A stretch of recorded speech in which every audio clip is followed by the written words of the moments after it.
Welcome to our channel. Activating your PNC prepaid card through the mobile app is convenient and takes just a few minutes. Let's walk through the process.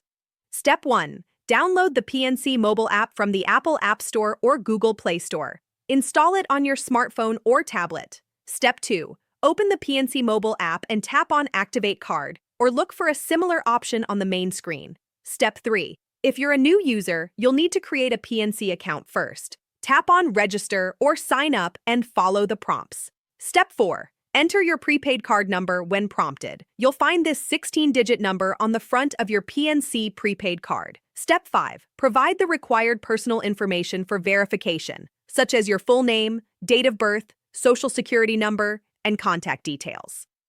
Step 6. Create a secure PIN for your card. The app will guide you through setting up a 4-digit PIN that you'll use for transactions. Step 7. Set up your mobile app login credentials, including a username and password if you haven't already done so during registration. Step 8. Complete the activation by reviewing the confirmation message in the app.